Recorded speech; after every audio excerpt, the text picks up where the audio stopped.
The Federal Reserve System is the central banking system of the United States of America, created in 1913 with the enactment of the Federal Reserve Act. A series of financial panics led to the desire for central control of the monetary system in order to alleviate financial crises.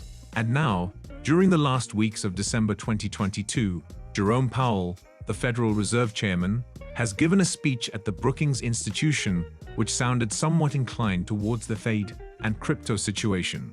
This is Coin Engine. And as we pick to summarize you on the Fed situation in this video, our research makes us believe that probably the panic when it comes to the monetary system is probably never really over. Watch this video till the end, and if you find it informative, then give it a like, share the news, and subscribe to our channel for more. After the co-chair of the Brookings Institution gave a brief on Jerome and his bond with the Fed, Jerome began his speech, which resembled his usual Fed press conference ones that he gives every 6 weeks. The only difference was that this one was way more shorter and much about the Fed's progress on bringing inflation down. The Federal Reserve has been attempting to slow the rate of price increases during the past year.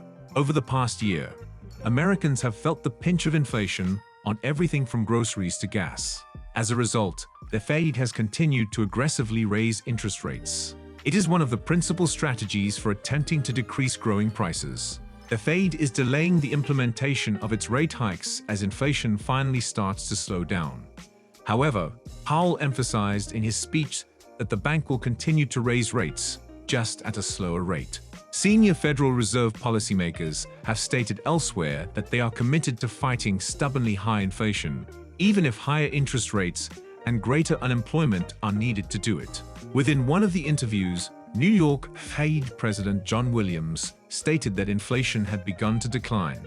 But before the Fed loosens up the monetary brakes, it needs to slow down far more. In a different interview, San Francisco Fed President Mary Daly reinforced Williams' opinion by stating that it will probably take longer than she initially anticipated for inflation to decrease to the low levels that existed prior to the epidemic. Cleveland Fed President Loretta Mester stated that the bank needed further proof that inflation is coming down. These assertions only serve to support the stance Fed Chairman Jerome Powell made on Wednesday in response to the most recent rate hike. On December 21, 2022, the Federal Reserve increased interest rates once more by 0.5 percentage points. Jerome Powell, the chairman of the Fed, stated that the central bank is still fighting its battle against inflation, despite the hike's lessened strength compared to the previous 4 hikes. 50 basis points is still a historically large increase, and we still have some ways to go. The most important question now is no longer the speed, but how high to raise rates. Today, we have an assessment that we're not at a restrictive enough stance, even with today's move, Powell said in his speech. This half-point hike in the key short-term interest rate, which now stands at a maximum of 4.5%, is the 7th since March 2022. As previously stated, slower economic growth causes higher interest rates to lower inflation. Additionally, the Fed hinted that it will increase the so-called Fed funds rate to a maximum of 5.25% in 2023.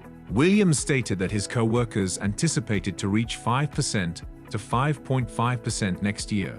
As Powell also explained in his speech, a real interest rate is one that is higher than inflation in financial jargon.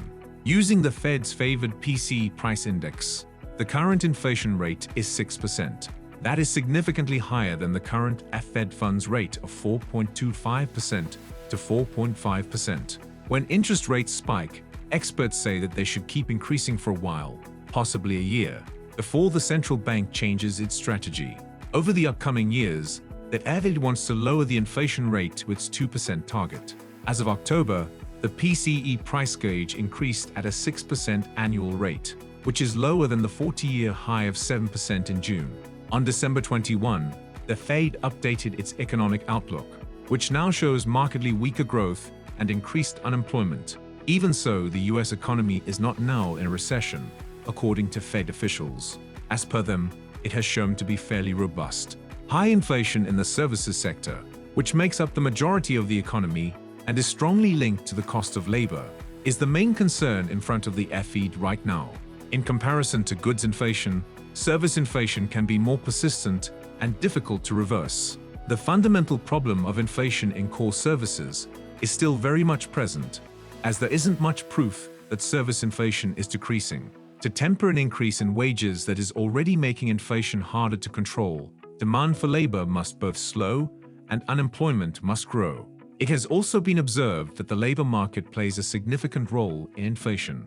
Service inflation increased 6.8% in the year that ended in November, which was the fastest rate since 1982. We welcome your thoughts on the same in the comments. Like, share, and subscribe to our channel to support us. This is Coin Engine, and we'll see you again in the next video.